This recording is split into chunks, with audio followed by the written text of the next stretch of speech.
1970년대까지 세계의 석유 생산의 90%를 차지하여 세븐시스터즈라고 불리던 석유 기업들이 있었습니다.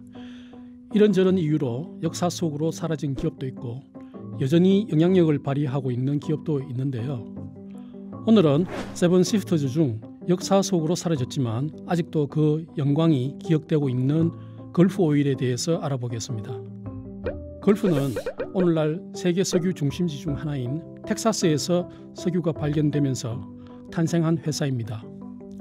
회사 이름 걸프는 미국의 멕시코만, 그러니까 걸프 오브 멕시코에서 따왔습니다.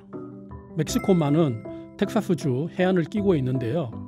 텍사스라고 하면 흔히 석유를 연상할 정도로 미국 석유 산업의 중심지입니다.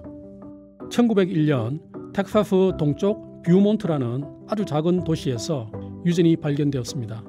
유전을 발견한 주인공은 특이하게도 펜실베니아 정계 출신의 제임스 구피라는 사람이었습니다.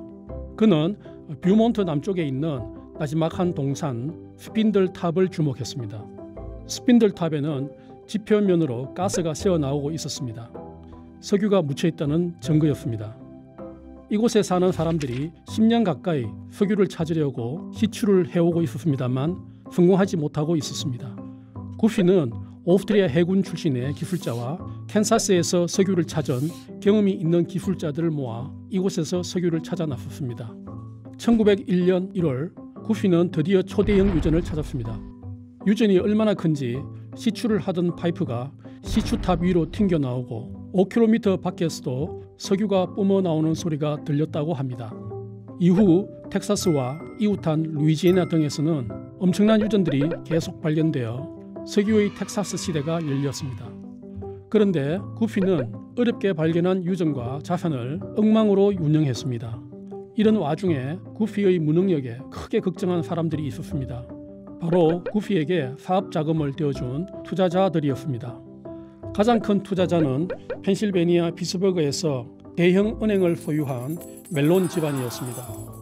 이들은 구피를 설득하여 경영권을 넘겨받고는 1907년에 걸프오일이라는 회사를 설립하여 구피가 저질러 놓은 사고를 모두 정리했습니다. 엉망이었던 걸프오일의 경영을 주도했던 인물은 윌리엄 멜론이라는 사람이었습니다.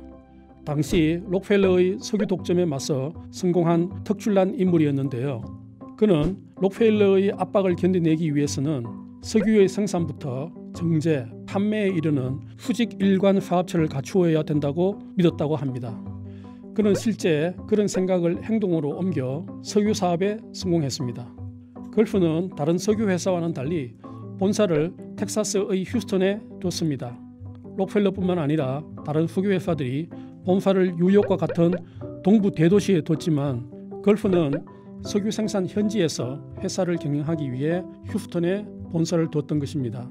텍사스가 미국 석유 중심지로 부상하는 것과 잘 맞아떨어진 것입니다.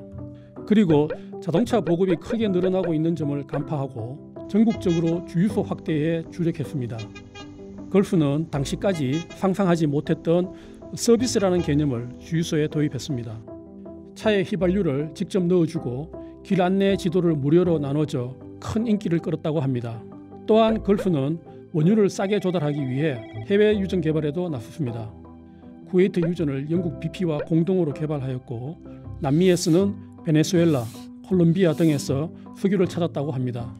승승장구하던 걸프는 1980년대 들어 어이없이 사라졌습니다. 2차 석유 위기로 중동에 갖고 있던 유전들이 국유화되어 어려움을 겪고 있던 차에 미국의 대표적인 석유 기업 사냥꾼 군 피켄스의 표적이 되었습니다. 걸프는 1984년부터 시작된 사냥을 견디지 못하고 다음 해에 자진하여 쉐브론에 흡수되었습니다. 걸프는 스탠다드 오일이 독점하고 있던 시절 텍사스 석유 붐과 함께 탄생하여 뛰어난 경영으로 메이저 그룹에 합류했습니다. 하지만 기업 사냥이라는 석유 세계의 냉혹한 현실을 결국 이겨내지 못하고 사라지고 말았습니다. 하지만 미국에서는 아직도 걸프 로고를 그대로 사용하는 주유소들이 꽤 있습니다. 그만큼 뛰어난 석유 기업이었다는 것이겠죠. 세븐시스터 중 텍사스 석유 붐으로 탄생한 메이저.